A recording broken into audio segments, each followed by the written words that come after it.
Hi friends, எல்லாரும் எப்படி இருக்கீங்க? Welcome back to my channel Sai Aarthi's vlog. என்னுடைய சேனல் ஃபர்ஸ்ட் டைம் பார்க்குற மாதிரி இருந்தால் கண்டிப்பாக சப்ஸ்கிரைப் பண்ணுங்கள். மறந்துடாமல் பெல் ஐக்கானை ப்ரெஸ் பண்ணுங்கள். அப்போ தான் நான் போடுற வீடியோ உங்களுக்கு நோட்டிஃபிகேஷனாக வரும்.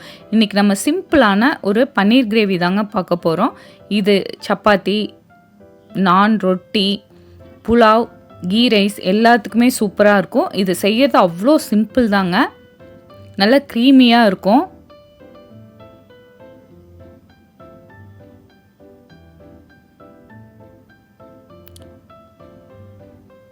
ஒரு பேனில் 4 தக்காளி, நான் சின்னதாக இருந்ததுனால 4 தக்காளி எடுத்துருக்கேங்க.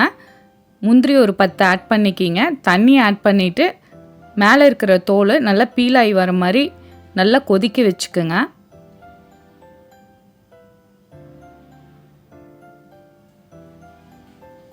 மேலே இருக்கிற ஸ்கின் தனியாக வரணும், அந்தளவுக்கு வேக வச்சுக்கலாங்க.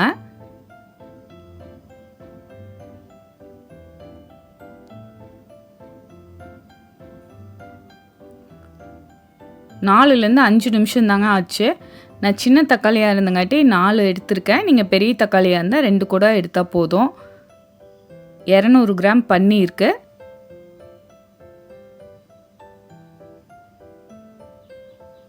பாருங்கள், தோல் நல்லா வெளியில் வந்துருச்சு. இந்த மாதிரி நல்லா வெந்திருக்கணும்.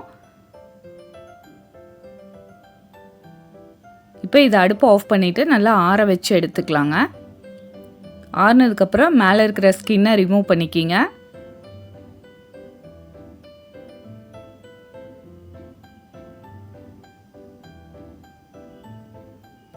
மேலே இருக்கிற ஸ்கின்னை ரிமூவ் பண்ணிவிட்டு மிக்ஸி ஜாரில் ஆட் பண்ணிக்கலாம்.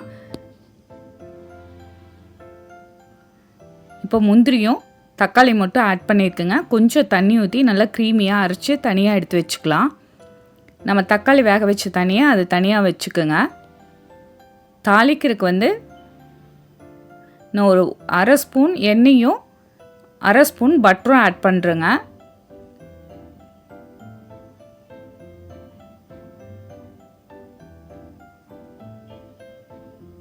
பட்டர் நல்லா மெல்ட் ஆனதையும் பெரிய சைஸ் வெங்காயம் 2 பொடி பொடியாக கட் பண்ணி ஆட் பண்ணிக்கிங்க. வெங்காய கலர் நல்லா சேஞ்ச் ஆகி வர அளவுக்கு நல்லா வதக்கி விட்டுக்குங்க.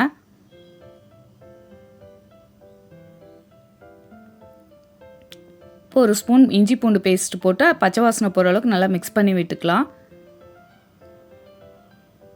இப்போ நம்ம அரைச்சி வச்ச பேஸ்ட்டை இதில் ஊற்றிக்கலாங்க. உப்பு தேவையான அளவு ஊற்றிக்கிங்க. காரத்துக்கு சில்லி பவுட்ரு, கரம் மசால் பொடி, இதுக்கு இந்த 2 தாங்க நம்ம ஆட் பண்ண போகிறோம். நல்லா மிக்ஸ் பண்ணி விட்டுட்டு நம்ம தக்காளியை வேக வச்ச தண்ணி இருக்கும்ல, அதையும் ஆட் பண்ணிக்கிங்க.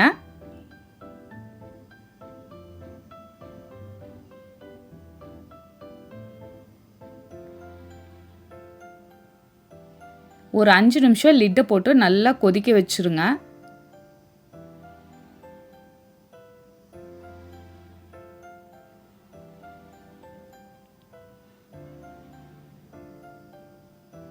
இப்போ பன்னீரை சின்ன சின்ன க்யூப்ஸாக கட் பண்ணி ஆட் பண்ணிக்கலாம்.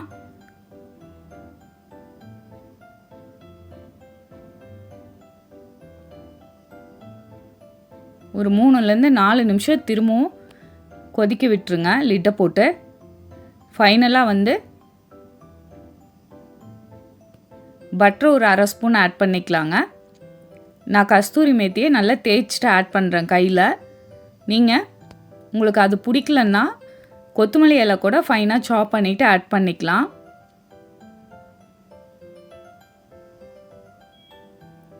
ஒரு சிம்பிளான ரெசிபி தாங்க. டேஸ்ட்டு சூப்பராக இருந்துச்சு. நல்லா க்ரீமியாக சூப்பராக இருந்தது. நான் இன்றைக்கி சப்பாத்தி தாங்க செஞ்சேன். பாருங்கள், சூப்பரான இந்த சிம்பிளான பன்னீர் கிரேவியை கண்டிப்பாக உங்கள் வீட்டில் ட்ரை பண்ணி பார்த்துட்டு கமெண்ட் பண்ணுங்கள்.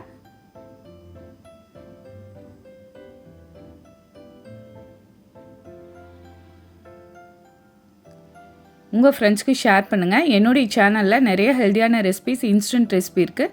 உங்களுக்கு டைம் கிடைக்கிறப்ப ட்ரை பண்ணி பார்த்துட்டு கமெண்ட் பண்ணுங்கள். என்னுடைய channel Sai Aarthi's vlog like பண்ணுங்கள், ஷேர் பண்ணுங்கள், சப்ஸ்கிரைப் பண்ணுங்கள். மறந்துடாமல் பெல் ஐக்கானை ப்ரெஸ் பண்ணுங்கள். அப்போ தான் நான் போடுற வீடியோ உங்களுக்கு நோட்டிஃபிகேஷனாக வரும். இன்னொரு இன்ட்ரெஸ்டிங்கான ஹெல்த்தியான ரெசிபியில் நான் உங்களை மீட் பண்ணுறேன். ஹெல்த்தியாக சமைப்போம், ரசித்து ருசித்து சாப்பிடுவோம். தேங்க்யூ.